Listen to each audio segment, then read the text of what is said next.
Saudações, quadrinistas, pessoal. Você está aí, que acompanha o canal da Arte, está estranhando.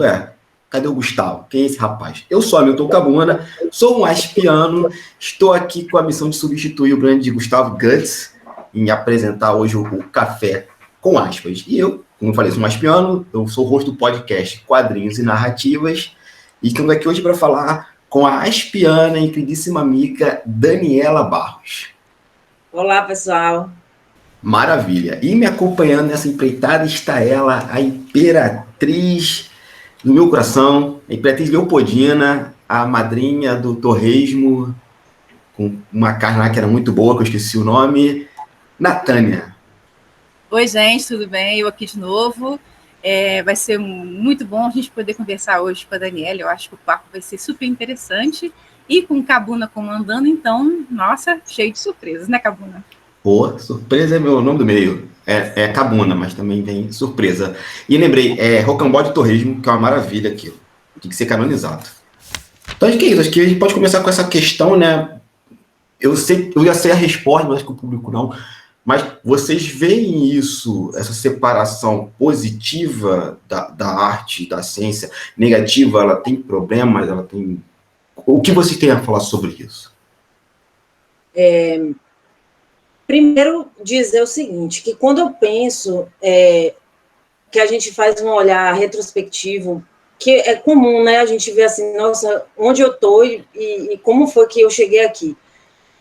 E para a gente que gosta do caos, é loucura pensar, porque são tantas possibilidades que existiam. Mas, primeiro, dizer que muito do que eu sou hoje veio dessa inspiração desde criança.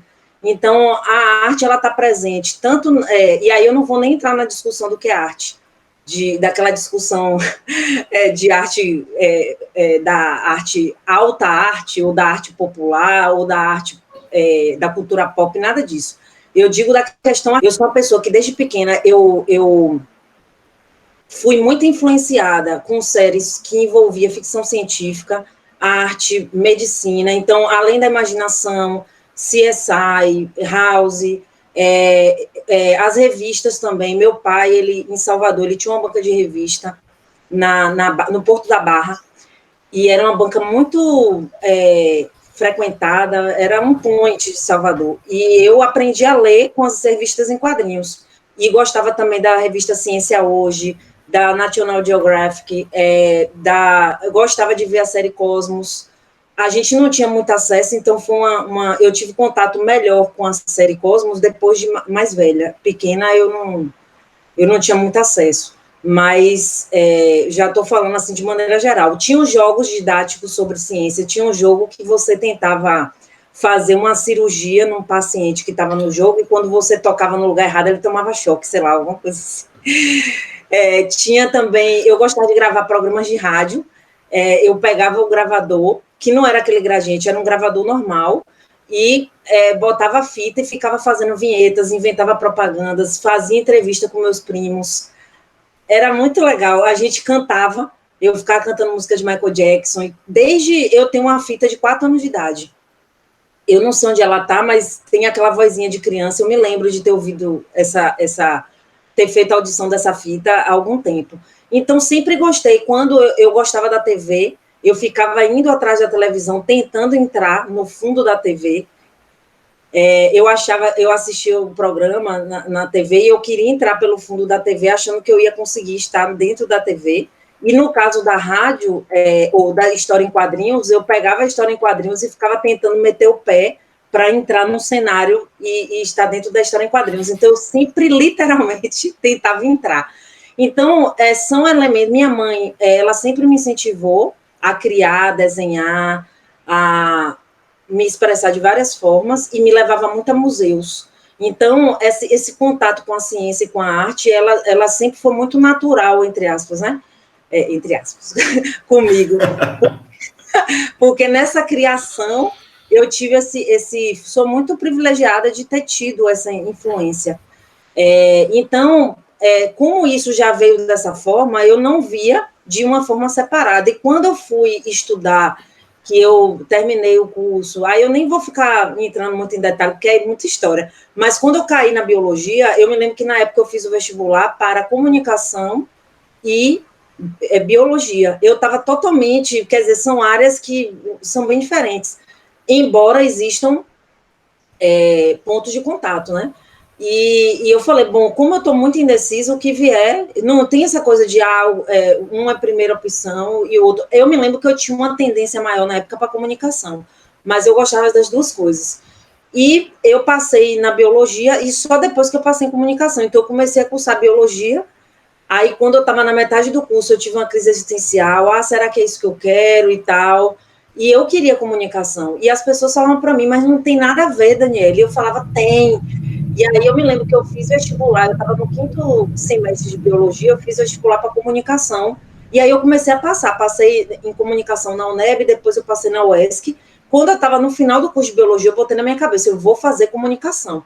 Aí eu passei na UESC, eu comecei a estudar lá, mas na época, tudo meu ao mesmo tempo, eu consegui um estágio no Instituto Baleia Jubarte, não podia trancar o curso da UESC no primeiro período, aí eu consegui, porque esse estágio da Baleia Jubarte, eu ia unir ciência e arte, ou pelo menos comunicação, porque era um estágio para eu trabalhar na rádio, falando sobre ciências, ou seja, divulgação científica, e também no programa de educação ambiental nas escolas, trabalhando com jogos, cartilhas, esse trabalho pedagógico, e também a parte de pesquisa um pouco menos, que era ir a abrolhos, fazer observação de baleias. Então, era uma coisa que juntava mesmo a ciência e a comunicação. Então, eu argumentei isso na UESC, junto à reitoria, e eles me concederam eu trancar o primeiro semestre. Depois, eu fui estudar um pouquinho de comunicação, me apaixonei, só que por questões da vida, eu tive que trancar o curso, e aí, para fechar, eu pensei o seguinte, bom, como está difícil, por questões da vida mesmo, de condução, eu fazer comunicação. E quando eu fui morar no Rio, que meu marido passou um doutorado na época, a gente tinha combinado que se ele passasse no doutorado, eu ia trancar o curso de comunicação, que eu estava adorando, né? Mas, enfim, para a gente ir junto, porque a gente já tinha acabado de casar. Aí, tá bom, aí ele passou, aí eu falei, bom, eu vou fazer uma prova para tentar transferir o curso. Aí eu fiz uma prova na UF, só que era outra área, era cinema. E eu queria comunicação, rádio e TV, que era no caso da UESC. Eu fiquei com uma nota altíssima na época, eu tirei 9,7, mas outra pessoa tirou 10 e só tinha uma vaga. Aí eu chorei muito, eu falei, sabe, Gilma, não é para ser. E eu vou fazer o seguinte, eu vou agora, para fechar, né, eu vou agora levar a arte e a comunicação na minha vida, na minha área das ciências da natureza. Eu vou fazer as minhas pós-graduações, agregando essa área nos meus trabalhos, nas minhas linhas de pesquisa, e é isso que eu vou fazer. Então, foi uma maneira que eu achei. Então, a partir de então, meu TCC de monografia, meu mestrado e doutorado foi sempre unindo comunicação, artes e ciências da natureza. Então, sempre eu desse jeito.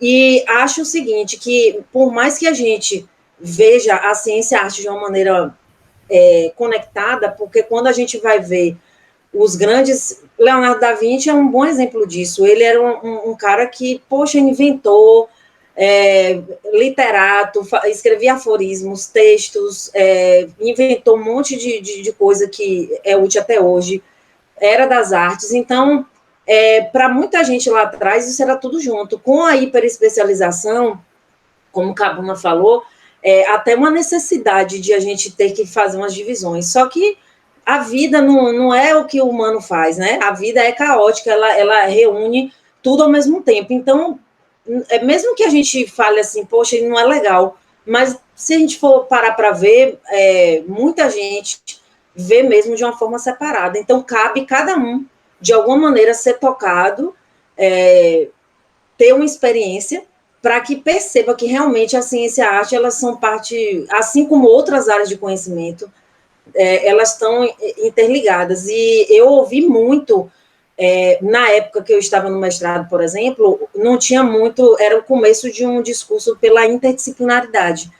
E eu me lembro que várias vezes eu era interpelada, afinal de contas, você pode justificar o seu currículo é esquizofrênico, você trabalha em várias áreas diferentes, como assim? E eu ficava constrangida, porque a pessoa dizia que eu não era coerente no currículo. Na verdade, ele era interdisciplinar.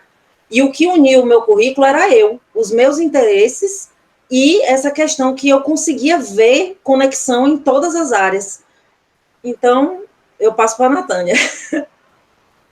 Desculpa se eu falei muito. Não, tu falou, tá perfeito. Eu vou pontuar, assim, uma coisa. A sua infância foi a minha infância, tirando a parte da banca, que eu não tinha um pai que tinha banca, eu não tinha jeito, né? Mas eu era apaixonada por Cosmos. Gente, eu tinha essas pastas que tem aquelas folhas de plástico, sabe? Eu ia para a biblioteca e eu saía chorocando tudo que tivesse ligado à galáxia, estrela, ao universo. Eu assistia a Cosmos, tinha uma coleção, eu li aquilo tudo assim desesperadamente. Adorava, falava que essa astronauta, mas não teve jeito. Mas se bem que dizem que eu vivo na Lua até hoje, vivo no espaço dela. Eu adorava tudo que era ficção, adorava tudo que estava relacionado à ciência. Inclusive, até falei com o Lidiomar num outro programa que a gente gravou, que as duas matérias que eu mais gostava na escola eram História e Biologia. Eu falava que se eu não desse certo com História, eu ia fazer Biologia, mas dei certo com História, não teve jeito.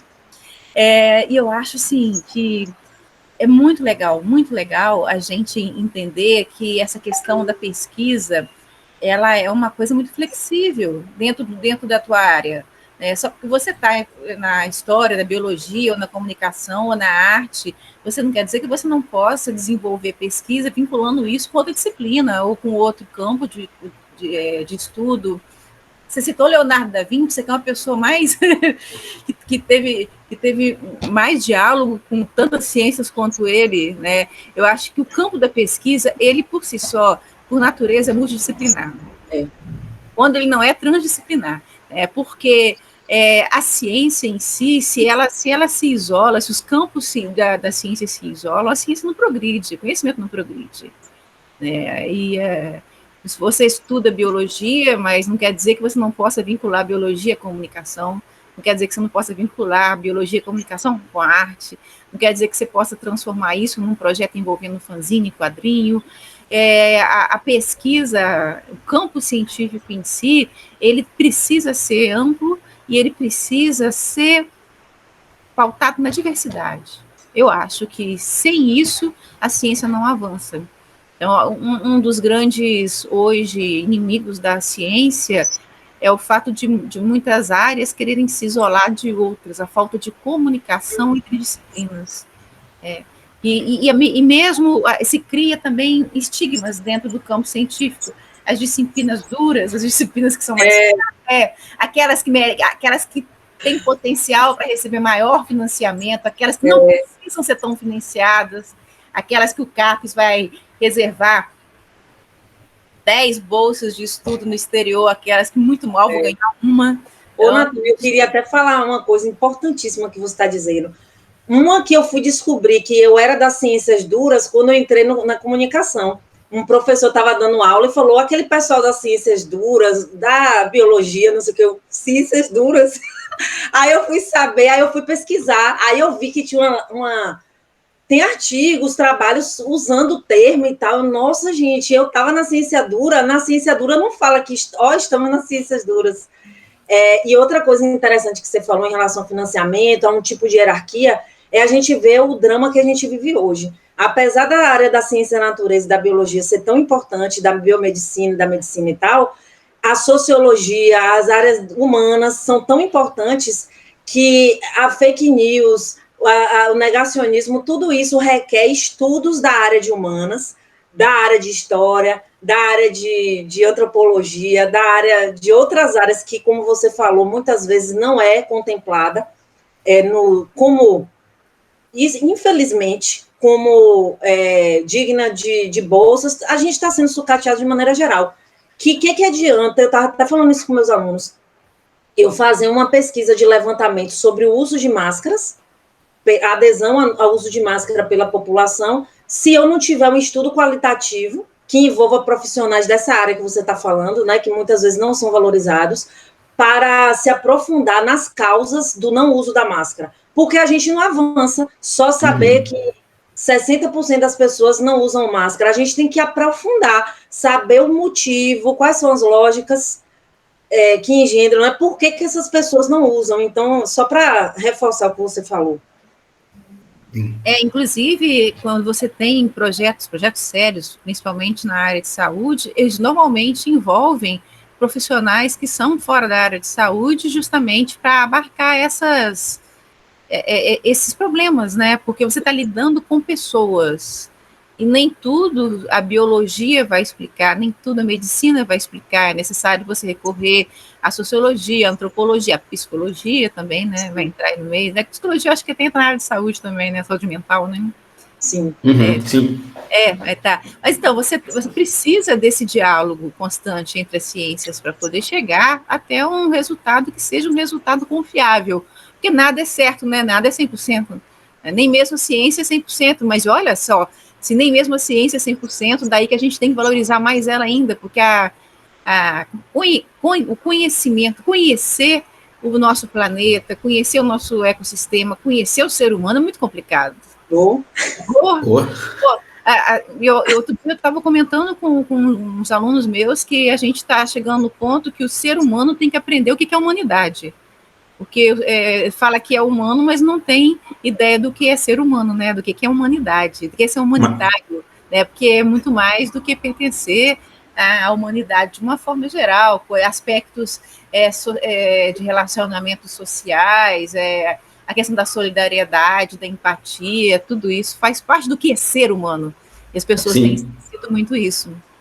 A Natânia falou isso de que a gente está aprendendo a ser humano. Eu não sei, eu não posso afirmar categoricamente que foi o Jung que falou isso. Se alguém souber, bota nos comentários. Mas acho que foi ele que falou, né, que a gente vai aprendendo a ser humano conforme vai vivendo.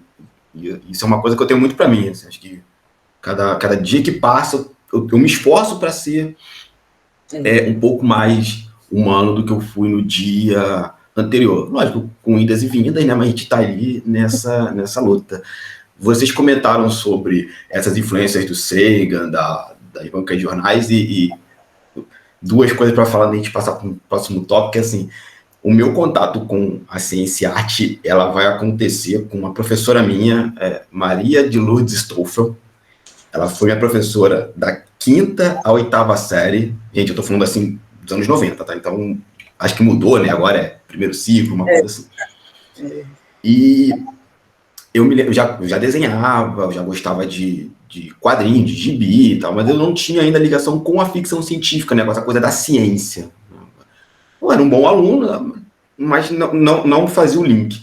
E essa professora tinha uma coisa espetacular, que durante esses 3 anos, ela fazia a gente ter hoje a gente chamaria de caderno de campo, né? Mas o que era? Ela passava o dever, o quadro, a gente tinha um livro, e a gente tinha que desenhar imagens do mundo real para botar no livro. Então, por exemplo, ela ia falar sobre uma folha. Então, a gente anotava, fazia o dever de casa, mas o dever de casa era desenhar uma folha que a gente encontrasse e falar que planta era aquela, tal, e tinha que pintar. E para mim, quem gostava de desenhar, era só sucesso.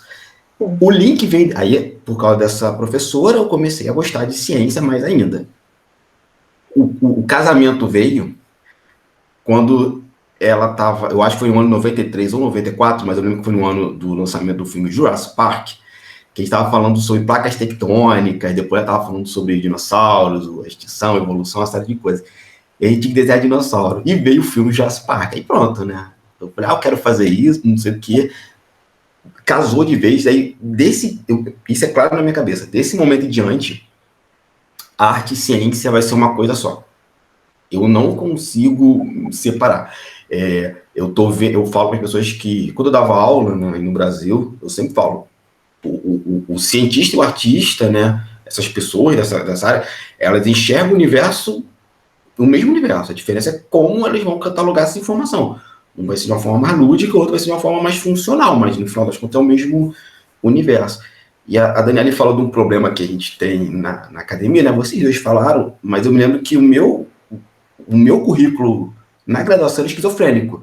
Porque eu sou da gravura, Escola de Belas Artes, mas eu peguei uma pancada de matéria de design. Não satisfeito, eu peguei uma porrada de matéria de letras. Não satisfeito ainda, eu fui pegar um montão de matérias de ciência e tecnologia. Eu fiz História da Ciência 1 e 2 lá. E foi muito engraçado porque a professora da Ciência 1 História da Ciência 1 me adorava e o professor da Ciência 2 não me suportava. Porque ele falava assim, por que esse pessoal da gravura, isso não é FRJ, por que você da gravura me fazer aqui, você não vai entender, porque ele falou uma frase que me irritou, que a área da ciência dura, ela escolhe os seus, não pode ser tão fácil. Gente, o que você tá falando, meu irmão? Para com isso, sabe? Você é louco.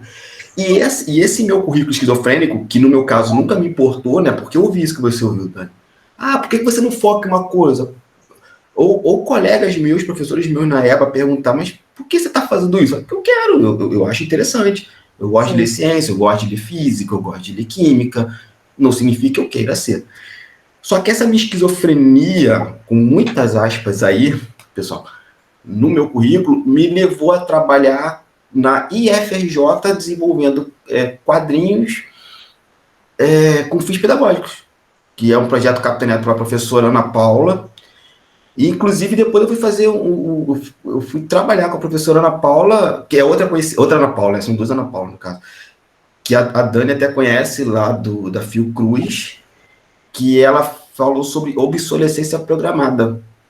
E eu fiz um quadrinho sobre isso, que eu de vez em quando eu pego aquela história para ler, o desenho, né, essas coisas, reconheço que é um trabalho de 2014, 2015, mas a história eu gosto pra caramba, assim, dessa ferramenta. E eu sempre vi essa coisa da arte, desse casamento alquímico, por assim dizer, como uma forma de apresentar conceitos altamente sofisticados, que é o campo da ciência, e eles têm que ser sofisticados, porque tem uma linguagem ali implícita. A gente tem que parar com essa bobagem que eu vejo nas redes sociais, que se tua pesquisa não chega no público, ela está fazendo errada. Não, minha pesquisa ela tem um linguagem técnico para os meus pares ler. Como eu vou transformar isso para o público, que é um outro departamento, e que às vezes nem é um departamento pesquisador. Nem todo mundo é o Carl Sagan, né, que conseguia fazer pesquisa mirabolante e ter uma escrita tão poética, ao ponto de uma pessoa que não é da ciência entender o que ele está falando. A gente também tem que entender nossas limitações. E está tudo bem. A gente quer conhecer um pouco da pesquisa da Daniele, né, envolvendo arte e quadrinhos. Assim, faz um resumão para a gente, assim, o que a Daniele pesquisa, no que ela foca, né? Eu sei que você também envolve seus alunos em projetos. Fala um pouquinho disso para a gente. E, assim, para encerrar, depois de você falar tudo isso, dá umas dicas para quem gosta da área de biologia, para quem gosta da área de arte, em como investir nessa carreira, no mundo que a gente está vivendo hoje, né? As pessoas precisam saber quem faz o que está fazendo e ver que é possível fazer.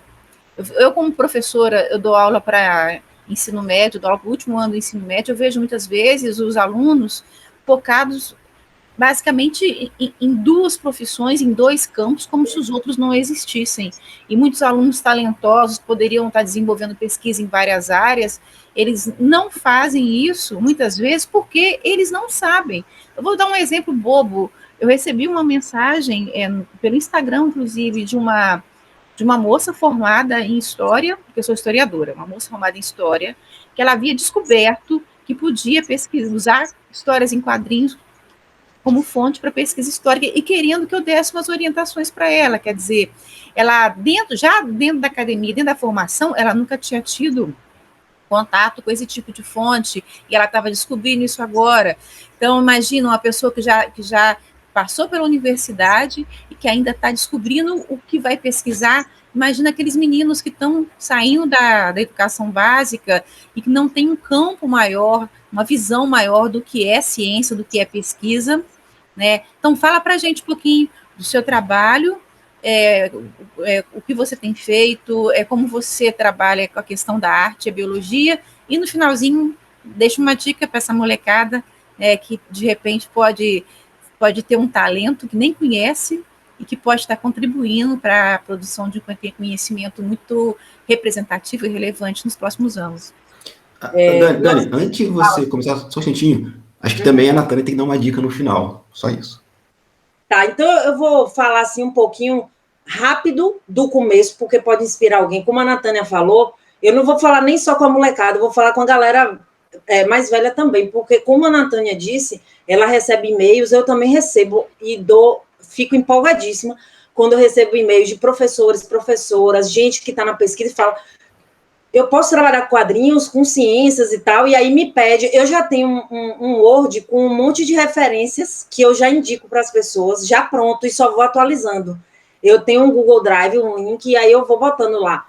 Alguns são livros físicos, né, que eu indico, e outros são e-books. Então, aqui são alguns, mas eu tenho uma biblioteca bem grande de quadrinhos, né? Aí, tem alguns que a marca de fantasia disponibiliza online, então tem livros sobre fanzine, então tem também, aí eu vou mostrar aleatório, a questão do quadrinho mesmo, sobre ciência genética e DNA em quadrinhos. Aí tem esse aqui, para quem vai trabalhar com fanzine, é indispensável. Então, nessa lista, ó, tem até da saúde aqui no meio, não era para... Então, fanzine como obra de arte, fanzine na educação, aí tem um monte, eu não vou... Esse livro é maravilhoso, foi escrito organizado pelo Elide Santos Neto e a sua esposa Marta Regina. Isso aqui é de cabeceira, me ajudou muito. Tem um artigo nele que, para quem é educador, tem que ler esse artigo, que são 10 considerações. Fala. Qual é o nome desse livro, esse último que você falou aqui, das considerações? Lê ele pra gente. Esse aqui é História em Quadrinhos e Educação. Formação. Qual editora? Editora perdão, repete, eu te cortei. História em Quadrinhos e Educação, Formação Prática e Docente. É da editora Metodista. Eu acho que ele é esgotado. Quem me deu ele foi Edgar Franco. E tem esse artigo aqui, gente, que é, assim, fundamental. 10 considerações para professores que desejam trabalhar com história em quadrinhos. Me ajudou muito no meu começo. Esse aqui é outro trabalho de Química Geral em Quadrinhos. Eu já fui professora de Química, mas não é muito a minha área. Então, esse aqui é do Edgar Guimarães. Então, eu estou mostrando mais livros sobre história em quadrinhos mesmo. Nem vou falar do Pódio Filosófico agora. E tem muitos outros. Tem esses daqui também. Tem uns que estão até com preço ainda. Mas tem da área de quadrinhos Pódio Filosófico, que está aqui na... Eu estou com a caixa aqui do lado, que eu separei ontem para mostrar. Aqui tem esse aqui, que é sobre processos criativos de quadrinho Pódio Filosófico, que foi meu de Edgar. Tem os livros do Quadrinhos Educação, que foi organizado pelo Amário e pelo Tiago Modenese, que também está aqui. Mas eu não vou me alongar nessa parte para dizer o seguinte, então eu adoro ajudar quando a pessoa quer entrar. Claro, né? A gente quer trazer a pessoa do lado da força, né? Uma coisa que eu percebi na nossa conversa é que nós aqui dessa rodinha, e que eu imagino que muita gente que está ouvindo a gente, que é atraído para aspas e para essas discussões, tem na sua história um contato com série, com filme, com quadrinhos. O fanzine, às vezes, nem todo mundo conhece, mas, de maneira geral, tem um contato com isso. E é a cara da aspas, porque a aspas é arte sequencial, né? Então, série está aí, a gente está totalmente envolvido. Então, a questão que eu queria começar era falar essa coisa dos referenciais. Então, eu só mostrei alguns, não quero ser... Tem o livro da Sônia, que eu comprei, eu achei uma preciosidade, da Sônia Luiten, que eu tive a honra de conhecer lá nas Jornadas Internacionais. Olha esse livro, gente. Essa edição é dos anos 80. E eu acho, né? Deixa eu ver. Aí, nossa, uma emoção de conhecer Sônia, eu sou fã. E a gente está numa associação que a gente tem aquelas pessoas que a gente tieta, que são aquelas pessoas que nos inspiraram, junto com a gente, é uma honra, e eu espero que nós, né, também possamos inspirar outras pessoas a trabalhar. E, então, eu me lembro que em 2012, eu estava na especialização de ensino de biociência e saúde, fazia 2, e outra na área de análises clínicas. E eu pensei assim, eu gosto de quadrinhos, eu quero retomar quadrinhos, porque eu era leitora e tinha perdido o contato. Quando eu fiquei mais velha, eu não via graça de ver os quadrinhos que eu lia quando era pequena, que era mais a Turma da Mônica, e eu não me lembro direito muito, mas era mais porque a Turma da Mônica é mais hegemônica, eu me lembro mais, né? E aí, só que aí eu fui avançando na idade, e a Turma da Mônica não estava, apesar de que eu ainda leio o que é considerado para infantil, eu consigo me divertir também. Mas eu não estava dando conta. E hoje em dia, por exemplo, a Turma da Mônica, ela tem vários nichos. Ela tem o mangá, o estilo mangá, tem várias Mônica Jovem, essas coisas. Mas na época que ficou uma lacuna, né? Então, eu parei de ler quadrinhos. Eu não gostava de super-heróis. Enfim, parei de ler. Aí, quando eu fui pensar, poxa, eu queria fazer minha especialização, meu TCC, com quadrinhos. Como é que eu vou juntar? Será que dá para juntar quadrinhos e ciência?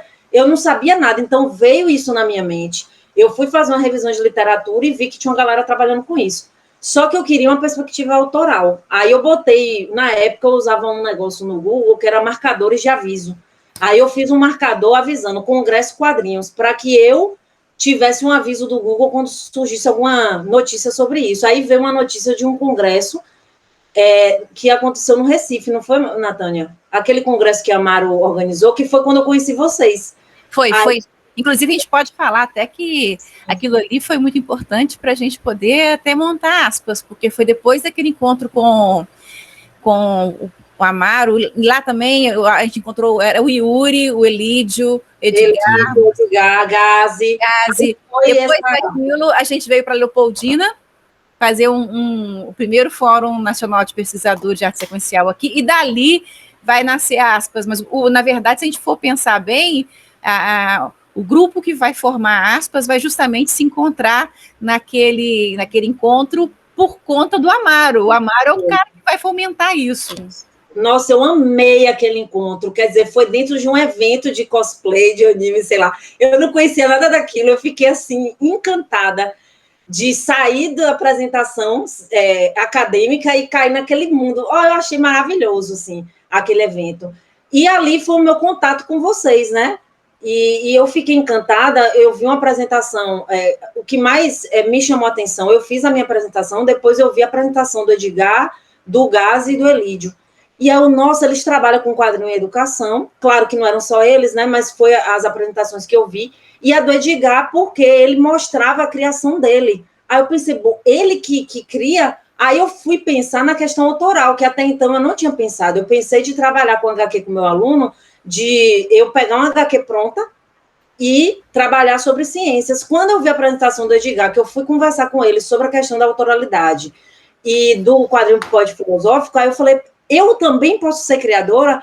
Ou seja, caiu uma ficha em mim que para muitos pode ser óbvio, e até hoje, porque o quadrinho autoral ele está bem disseminado, mas para mim era uma coisa que era proibitiva. Eu não achava que eu podia ser criadora. Eu não achava que existia um mundo underground, um mundo autoral, sabe? Então, para mim, eu acho que isso é fundamental falar, para eu falar dos meus projetos até então, porque foi a partir daí que eu pensei, bom, então eu vou trabalhar com meu aluno na perspectiva autoral. Só que eu já tinha um trabalho em andamento, porque quando eu fui nesse congresso, eu fui apresentar o trabalho dessa HQ, que foi o desenvolvimento de um HQ estilo mangá. Por que estilo mangá? Porque os alunos queriam, eu gostava, mas eles queriam. Então, HQ estilo mangá. Gente, não estou falando contra mangá, viu? Um HQ estilo mangá sobre tuberculose.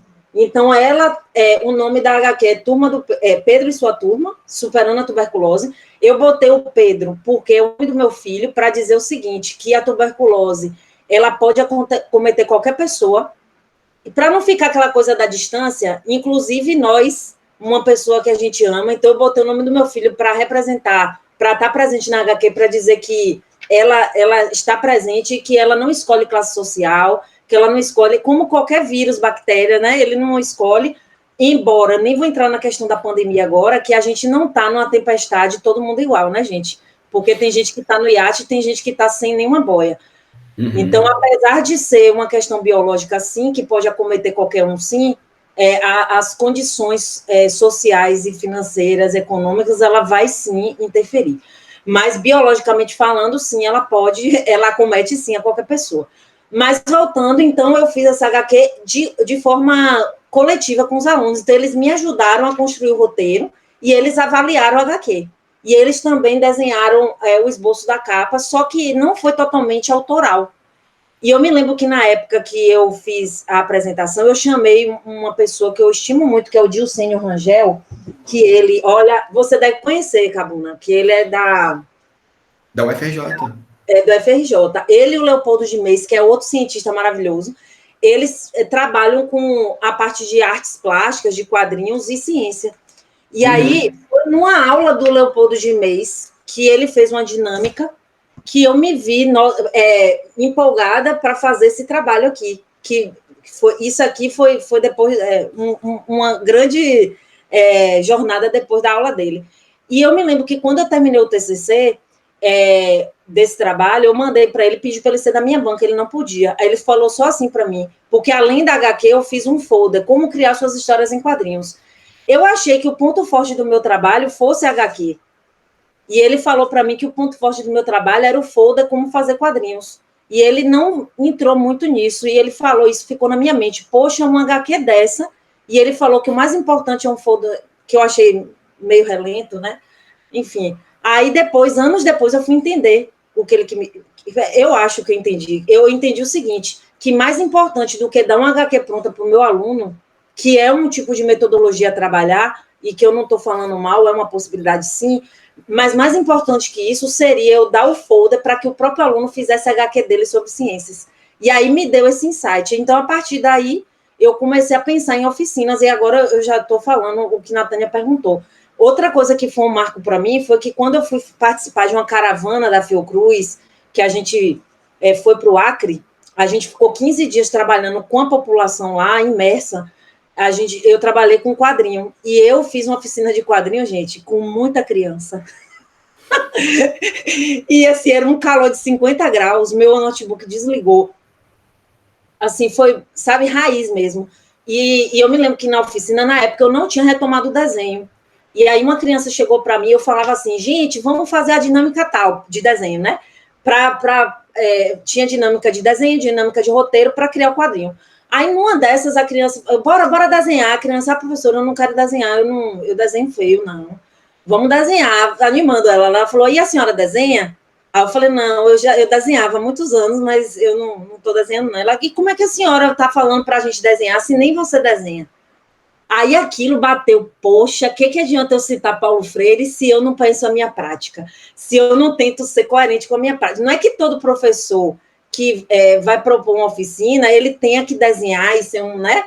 Mas eu tinha que tentar, porque eu estava incentivando que o meu aluno tentasse desenhar, sendo que eu mesma estava me colocando, sabe? Aí eu falei, poxa, ela tem razão. A partir daí, e também incentivada pelos meus amigos Edgar, Gazi, Elídio, eu comecei a criar. Então, o Edgar mesmo, ele me incentivou muito a voltar a desenhar, e eu conheci o que era fanzine. Então, eu pensei, meu desenho, quando eu era pequena, era de uma qualidade, e quando eu voltei a desenhar, era muito pior, porque eu fiquei muitos anos sem desenhar, e também tinha uma questão psicológica, que eu acho que eu parei de desenhar quando minha avó morreu. E aí eu voltei a desenhar um desenho muito feio, né? Mas eu estou falando isso porque é meu, né? Eu acho que não existe desenho feio, existe uma expressão que precisa sair. E aí eu comecei, e eu me lembro que a gente vive na época de rede social, que eu postava meu desenho, eu só tinha 1 like ou 2, e nem era da minha mãe. Então, mas eu tinha prazer de desenhar. Então, não era o prazer de botar o desenho na rede e ter o like, era o prazer, poxa, foi legal fazer esse desenho. Aí eu comecei a sentir de novo esse prazer de desenhar. Aí sim, a partir daí, eu comecei a ver lógica de trabalhar com oficina, porque eu comecei a ter um discurso real e apaixonado, porque eu voltei a criar, e aí quando eu falava do quadrinho, do desenho, eu contagiava mais as pessoas que estavam ali me ouvindo, porque era verdadeiro. Então, é isso, gente. Aí a partir daí eu já posso falar, né? A gente, dando um salto aqui, porque é um recorte de vida, aí eu comecei a trabalhar com oficina, e aí eu escolhi, eu vou trabalhar com quadrinho e fanzine, na perspectiva autoral. Aí eu mergulhei na área do poético filosófico, porque eu acho que era uma coisa que me ajudava muito a me expressar, e juntando com o quadrinho, porque como o Cabuna falou lá no começo, trabalhar com quadrinho e ciência, ele é uma coisa muito boa, você pegar a questão poética para trabalhar, só que tem um detalhe, que a gente tem que tomar cuidado, né? E quem faz oficina sabe disso. É que a gente ensina, ou não, né? Porque às vezes a pessoa que está ali, ela já tem uma familiaridade e a gente aprende com ela, mas a gente aborda a questão da linguagem do quadrinho, ou quando é oficina de zine, que não necessariamente envolva quadrinho, a gente fala o que é zine e tal, até porque eu falo sempre para meus alunos que a gente tem que situar o que a gente está trabalhando, porque para não ficar uma coisa assim, quadrinho, oba, bagunça, não, tem toda uma história de trabalho quadrinho, E o do Zine também é uma questão, inclusive, política. E quando eu falo política, não é partidário, é uma questão política, que está envolvido um bojo de contracultura, de contrassistema, né, que não pode ser deixado de lado. E quando a gente trabalha na área acadêmica e educacional, a gente tem que explorar isso também. E aí, quando eu falava voltando ao que Cabuna falou, de trabalhar poética, é para que quando a gente for criar, a gente não criar, sabe aquelas cartilhas do Ministério da Saúde, que pega um personagem chatão e pega aquele texto que já estava no folder do ano passado, que já foi de campanhas anteriores, copia, cola, aí bota um balão e fala, eu fiz quadrinho. Quer dizer, não faz sabe, fica aquela chatice. O boneco te dando ordem, prescrevendo regras e tal. Então, isso não é fazer quadrinho. Quer dizer, é um quadrinho de ciência, mas não é uma narrativa. Isso não é uma poética, como o Cabuna falou, que eu acho que ele tem até mais propriedade para falar, porque ele trabalha, né, falando sobre isso. Eu tenho aprendido muito acompanhando o Cabuna, né, que ele fala da questão da criação, da narrativa, do que é o protagonista. Então, quando a gente vai fazer a oficina, a gente trabalha esses elementos, porque não é cooptar o quadrinho para fazer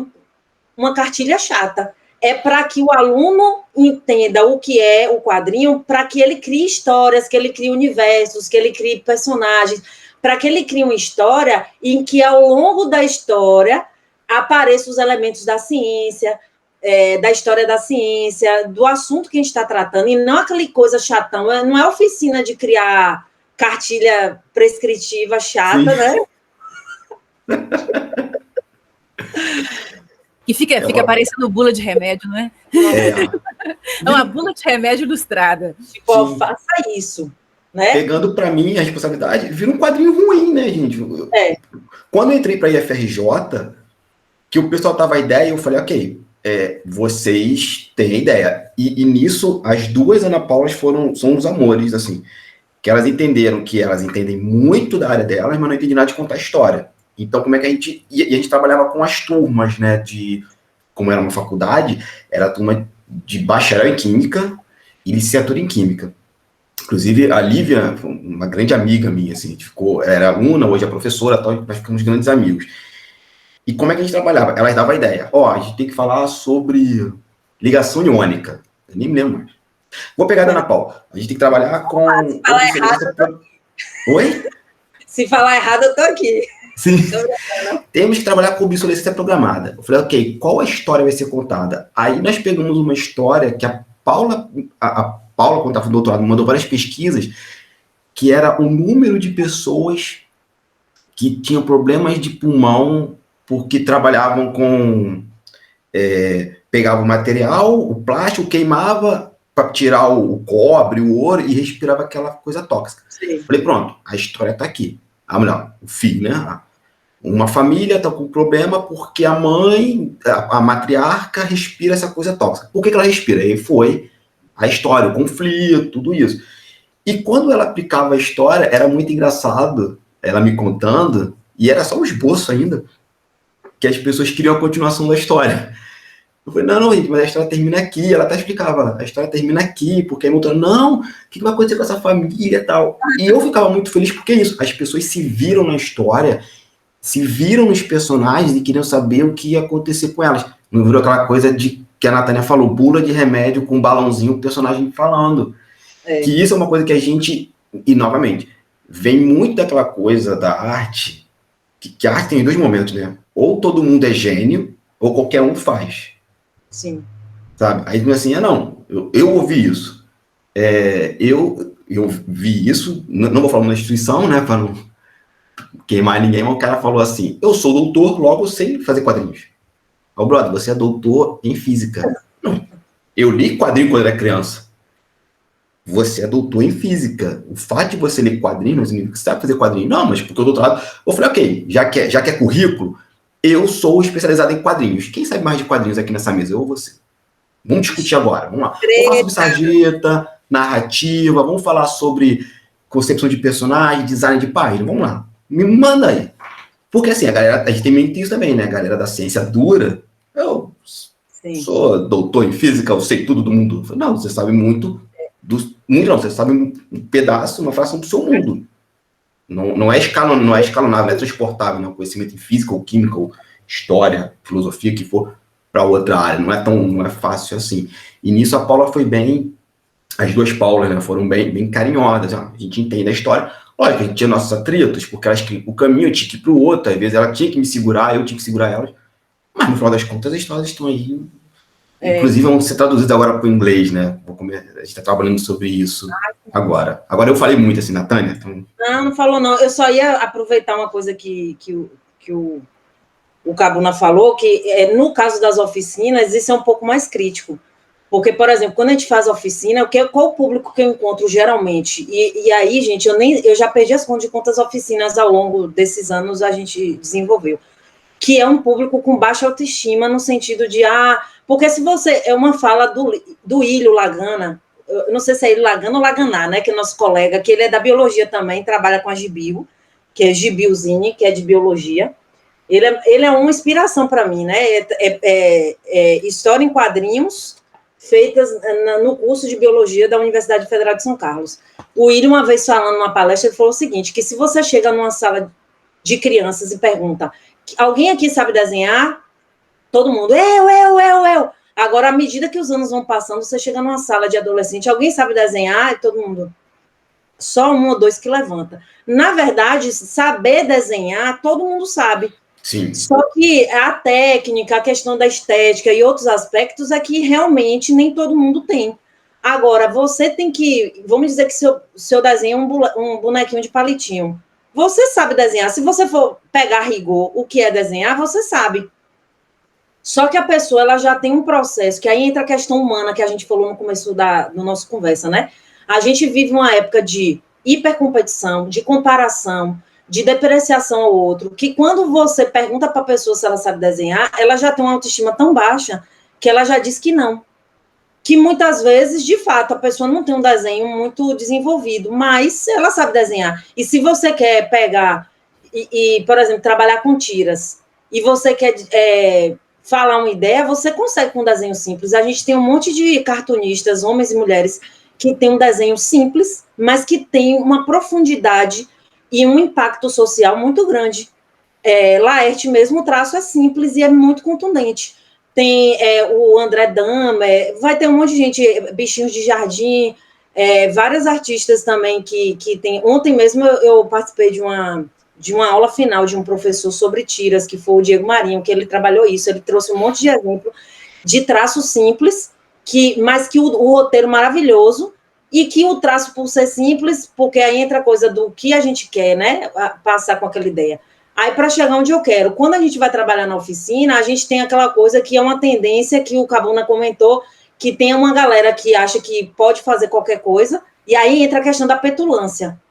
Isso eu não acho nas minhas oficinas, Cabuna. Eu acho o contrário, eu acho uma turma que tem potencial e que se deprecia muito, e, sabe, de tanto vir de um processo humano, de outras pessoas falar, esse desenho não presta, você não sabe desenhar. Então, o meu trabalho é de resgatar essa criança interior que ficou lá atrás, que desenhava muito, e que ao longo dos anos foi parando de desenhar, e que foi se comparando, e aí entra a questão espiritual, a questão psicológica, que eu trabalho também.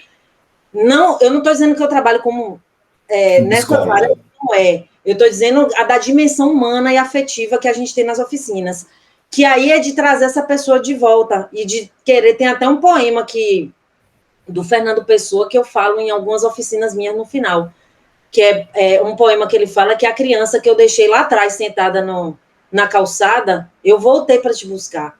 Aí ele tem um texto maravilhoso que ele fala, eu voltei, porque ao longo, eu me arrepio toda, que ele fala que ao longo do caminho eu fui esquecendo os títulos, as ilusões, eu fui esquecendo de você, mas agora eu estou voltando, porque eu percebi que muita coisa que eu vi nessa minha época de adulta era ilusão, mas agora eu estou retomando para te buscar, porque é isso que se trata. Então, nas oficinas, a gente não vê muito essa realidade que o Cabuna traz, que é real, que é a da petulância, né, de muita gente. E no caso das oficinas, a gente trabalha aquela coisa de, você pode, vamos trabalhar isso aqui, se você continuar fazendo, sim, de fato, seu desenho está simples, vamos trabalhar com ele. E porque as oficinas, elas nem são de desenho, é oficina de criação. Então, a realidade na oficina é essa, porque tem a questão educacional? Tem. que a gente quer trabalhar os conceitos e tal, mas é como eu falei, é o conceito dentro de uma narrativa, é um conceito contando uma história, e não aquela coisa de, vou pegar ali um tema, você vai fazer aquela história do Zé Gotinha falando, vai se vacinar num balão, não é isso. Então, aí eu já trago aqui as primeiras oficinas que a gente fez, que é o fanzine Biociência e Saúde, que tem as histórias contadas das oficinas, criadas pelos alunos. Então, você vai ver vários tipos de desenho aqui. E aí a gente, sabe, tem desenho que é mais simples, tem desenho que é mais elaborado, e a ideia é acolher. A coisa. E aí,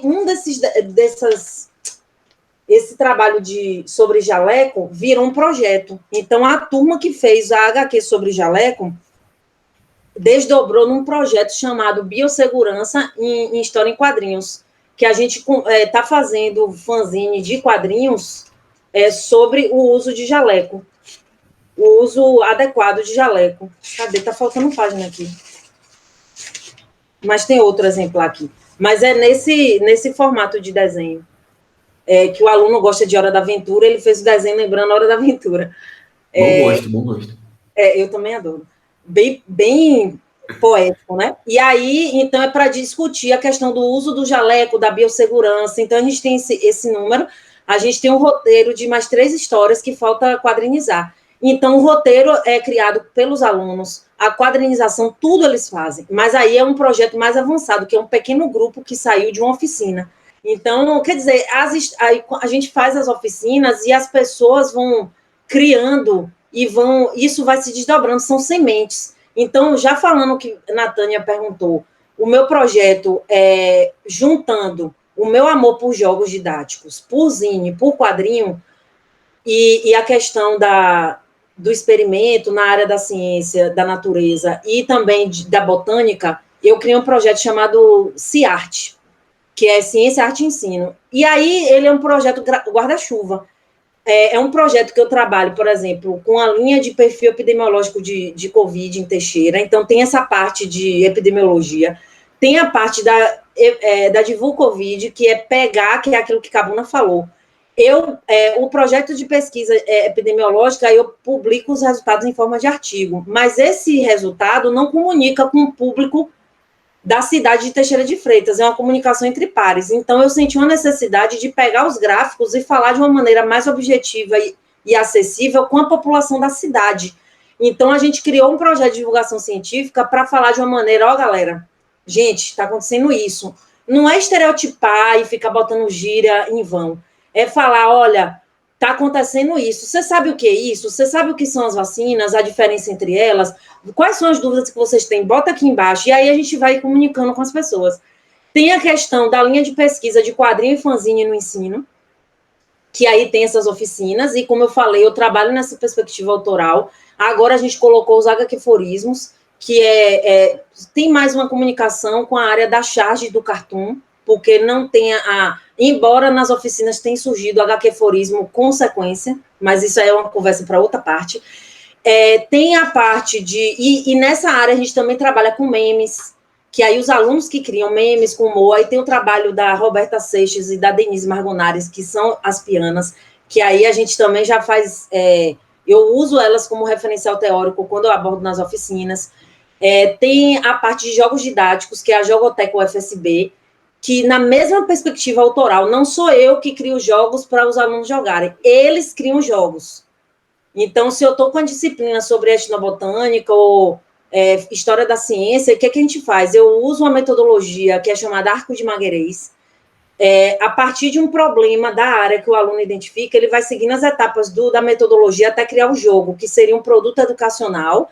Esse jogo é testado entre os alunos, então um joga o jogo do outro, eles desenvolvem fichas de avaliação do jogo, e os alunos testam os jogos dos grupos, e é massa porque a aula vira uma grande, sei lá, jogatina, não sei se é uma boa palavra, mas todo mundo... É a mesma coisa das oficinas de quadrinho e zine, porque vira aquela bagunça boa que você mistura o desafio de você criar uma história usando elementos científicos. Aí fica livro, revista espalhada pelas cadeiras, acessando artigo científico para pegar um conceito, para poder ver uma maneira de colocar na história. Então, é uma maneira de você traduzir o conhecimento científico ao longo daquela narrativa. Então, se um aluno vai fazer um jogo, ele tem que usar... o desafio de você pegar a jogabilidade e você fazer um jogo na mesma perspectiva de não cooptar, como o Elídio falava, né? Não didatizar. Então, você não fazer um jogo chato. Você fazer um jogo que você consegue usar a jogabilidade, mas na lógica. Então, tem um grupo que usou a lógica do jogo, eu acho que foi do jogo da vida, ou foi do Banco Imobiliário, não, foi do jogo da vida, e aplicou conhecimentos da teoria da evolução. Então, mas é um desafio, porque, por exemplo, se você fala de relações ecológicas, de competição e de relação ecológica de competição ou de mutualismo, para você colocar na jogabilidade do jogo de que se a pessoa cai naquela casa, tem que ter uma coerência com o conceito científico, porque você não pode dar uma recompensa se, na verdade, naquela relação ecológica, os dois estão perdendo. Então, o aluno ele tem que dominar tanto a jogabilidade com a coerência do que ele está querendo aplicar do conhecimento científico. Aí, Natânia falou da questão das pesquisas, então, tem outro projeto que eu tenho que falar, que é o projeto Cartozine, que é da área de zine. Então, tem o movimento do livro cartoneiro, que eu sempre falo. Aí a gente trabalhou com a perspectiva esse aqui é um zine etnobotânico. A capa dele é feita de folha. E o conteúdo dele fala sobre espécies da Mata Atlântica, que foi... Opa, tá de cabeça para baixo. Que foi criado num componente de etnobotânica. Tudo eles fizeram. A única coisa que eu faço é a oficina e depois a gente monta o zine. Sim, então, vários temas ligados à ligação química, à obsolescência programada, modelos atômicos. Então, os alunos criaram esses zines. Esse zine aqui foi feito durante o meu doutorado, que é Como Fazer Fanzine. É um zine, um metafanzine, que fala da questão do fanzine, na divulgação científica e cada passo para fazer o zine. E eu conheci a editora... o movimento cartoneiro pelo Marcelo, mas 2 anos antes eu tinha feito um zine com capa de papelão, que é esse aqui, que é o Lua Menina, sem saber, que tinha livros cartoneiros. Então, ele é um zine que ele é fechado aqui com um lacinho, e aí você abre, e aí ele tem meus desenhos, minha produção poética. E aí eu falei, bom, então vamos fazer uma junção. Por que eu botei o nome Cartozine? Porque o livro cartoneiro, ele tem a figura do editor. Tem aquela pessoa que seleciona os textos, que faz a organização toda. E isso não é uma crítica, isso é uma questão pontual. E existe no livro cartoneiro essa figura. Na área do zine tem isso também. Só que o meu zine, por exemplo, eu não aceito ninguém vir dar pitaco. Então, o projeto Cartozine é isso. Ele teve até o apoio do edital da Procis lá na UFSB, mas agora não tem apoio e a gente continua fazendo. Então, gente, é isso. Trabalho com jogos, com Cartozine, zine. Tem uma linha que a gente está trabalhando, que é zine etnobotânico, que é trabalhar sobre os biomas da Mata Atlântica e sobre botânica nos fanzines. E aí, essa questão da etnobotânica não é só no conteúdo, é na produção do zine, que ele envolve folhas, enfim, aí tem a questão da criatividade.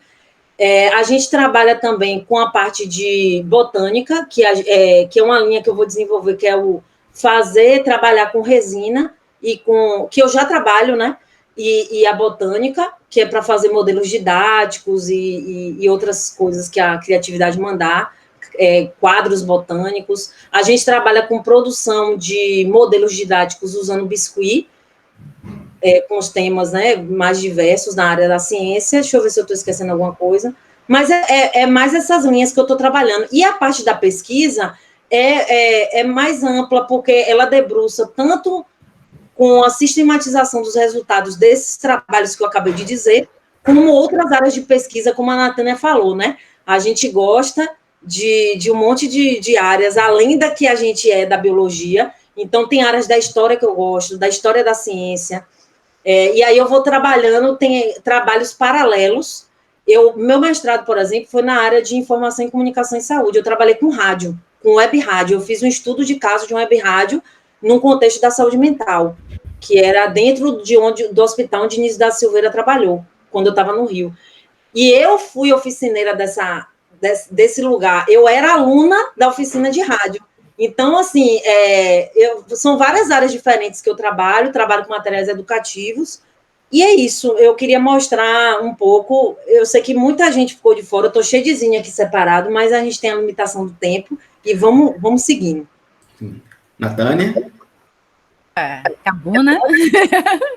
Bom, então, gente, eu acho que, nossa, só dos exemplos que a Daniele deu, a gente pode ver como trabalhar com ciências não tem que ser aquela coisa na caixinha, né? Aquela coisa que não inspira as pessoas a serem criativas. Na verdade, trabalhar com ciências e trabalhar com criatividade, principalmente. Aliás, a criatividade é a base de toda ciência, né? Sim. Porque se você não imaginar primeiro, você não consegue fazer depois. Então, eu acho muito interessante. Essa parte das oficinas também é uma coisa que faz você produzir.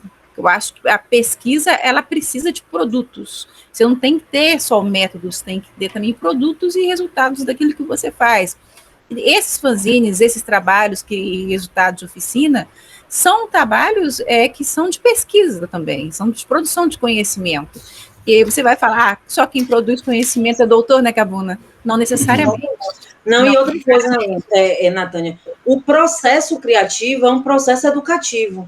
Também. Um detalhe, a gente não se preocupa tanto só, né, com o produto. Então, eu estou mostrando para vocês produtos, mas foi o processo gerado na oficina, tanto o projeto da criação, da pessoa se encontrar com ela mesma, de ver que ela pode desenhar, que ela pode criar mundos e história, e o que teve de zineiro, e gente que saiu depois dessas oficinas, que aí eu nem tenho mais notícia, que quando eu fico sabendo, pô, por que você não me mandou, não me falou que você fez esse zine?